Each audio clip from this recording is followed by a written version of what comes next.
you don't really need to even think about consolidation at that point.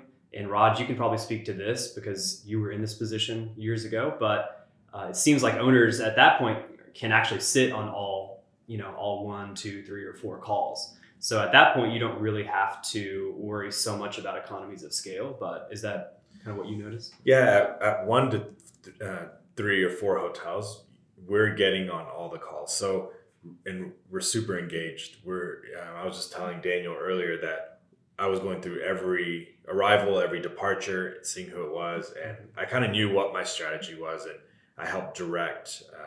At the time, was the brand on how to do the revenue strategy. So, super involved. I think there's 3 options. You can go with the brand. You can find a partner like Kriya RevGEN, or you could try to do it yourself. But I don't think it makes financial sense to try to in-house your revenue management at that point.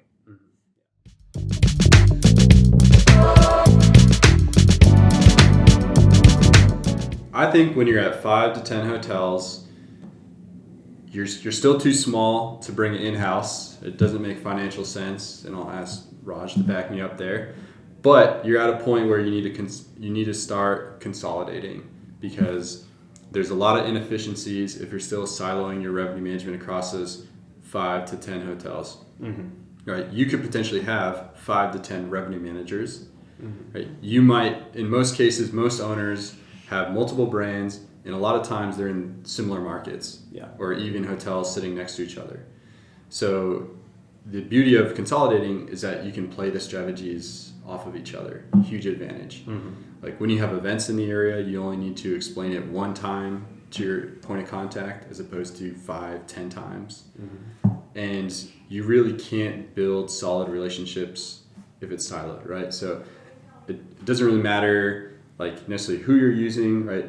But I would find some sort of third-party outsourced partner who can take your 5 to 10 hotels, give you one point of contact, stack your calls for time efficiency, and also start streamlining all your reporting so that you don't have to change your mindset.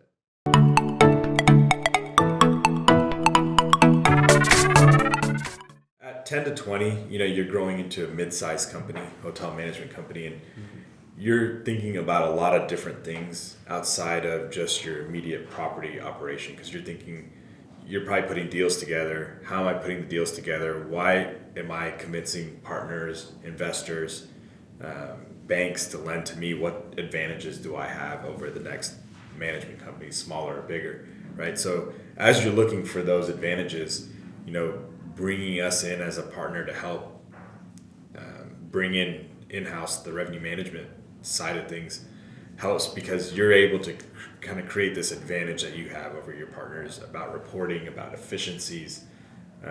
You're able to say that you have an in-house revenue management team that you're able to direct in any strategy that you're wanting to implement, right? So the way you want your management company to look to the outside is a worry that you have. So the second thing was, not only am I looking at how can I outperform on the revenue management side, but now we're also looking at how can I outperform on a guest satisfaction side? How can I outperform on the sales side? What am I doing to gain all the RFPs? Where am I seeing efficiencies where these properties are located close here and these are here? So now we're talking about how do I look at year over year data, right? Even if, for example, we have a brand that changed PMSs, they didn't bring any of their historical data over, but because we have those hotels on RevGen's platform, we're still able to compare what companies am I missing last year as my revenues start to decline, or what groups that I had on the books last year are not here this year, and where are my need dates for group business.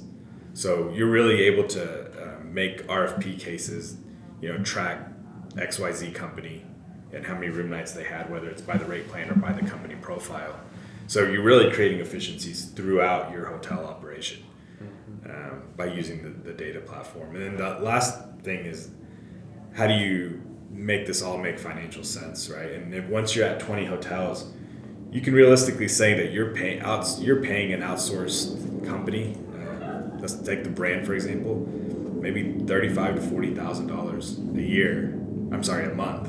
Yeah. A month to outsource this, and you're thinking, well, whether you save money or you spend that money, but what is your output, right? You may save a little bit of money, but you may gain an output and production from your revenue management team. That translates to sales, that translates to operations, guest satisfaction. So you're really creating kind of a model where your revenue management output is feeding your other parts of your operation. Mm-hmm.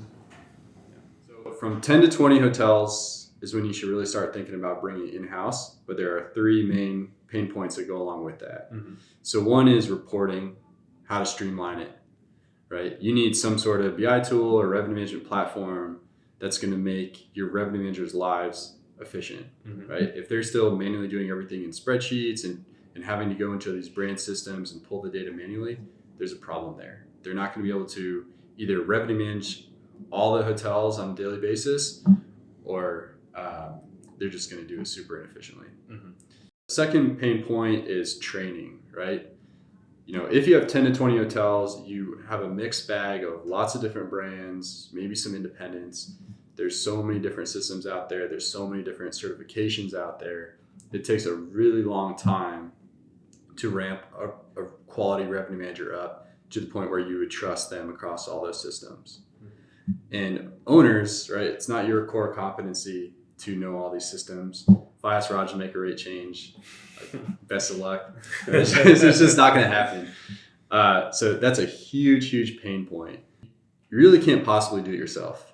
So you're either going to need to hire a real revenue leader who already knows a lot of these systems. Mm-hmm.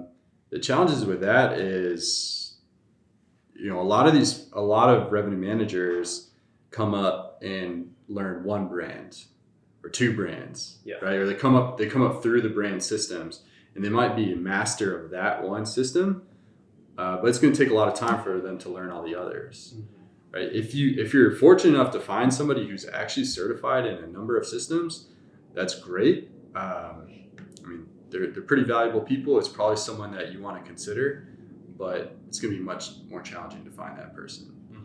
So, like, what is an alternative to all this?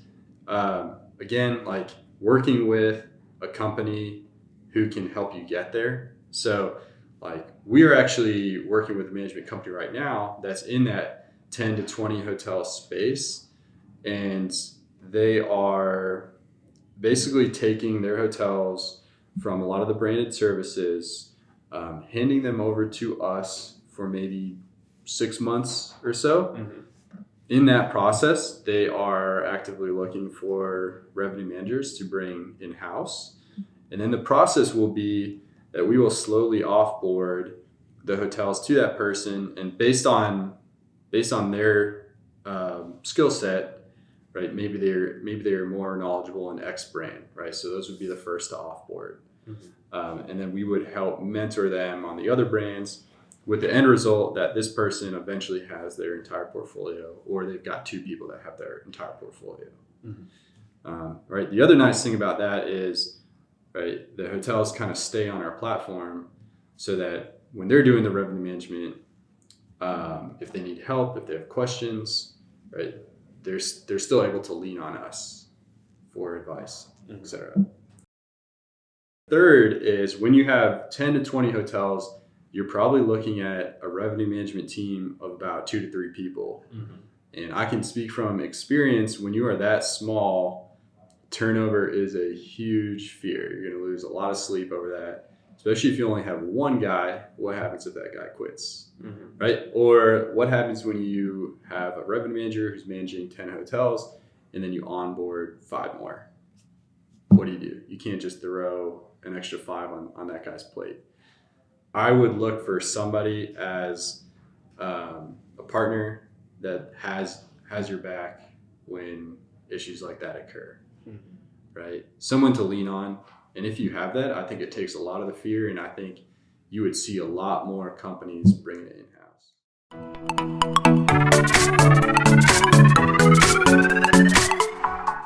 For the companies that are at 50, 100, 150 hotels, first of all, congratulations, because you're doing something right to get there. You did it. Right? You're already forward-looking.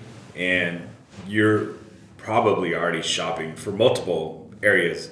What systems can I put in place that are talking to other systems that is going to make my entire company more efficient and reduce, as a management company of 150 hotels, you're looking at your overhead, which is now a huge cost. And how do I keep that efficient and keep it down for my operations? So having systems that create those efficiencies, ours helping in the revenue management department, is going to help. If you have turnover is inevitable, when you plug someone new in, how do they get ramped up quickly and across different brands? And so, those forward-looking companies definitely need to call us and see how we can help. Yeah. Nice. That was good Do you too. have anything you want to say? At that size, well, I was going to mention like portfolio reporting. So how Bill mentioned, Yeah. like what Bill mentioned with, at the executive level, there are still reporting solutions that you should be looking at. So we offer that portfolio level reporting. So I don't know if there's anything else that like you can think of, but I think that was like one thing that we may have missed. So, the portfolio level reporting, to get that and say you're at 50 hotels or 100 hotels, I can look at a star portfolio roll up, but that's only giving me kind of top line information and competitive set information. Mm-hmm. Now, if I want to dig into my business and know what am I susceptible to, is my business, what industries are they in? How much of my business is corporate? How much is transient? How much is group? And then you really get into strategic planning on a company level. Mm-hmm. Yeah.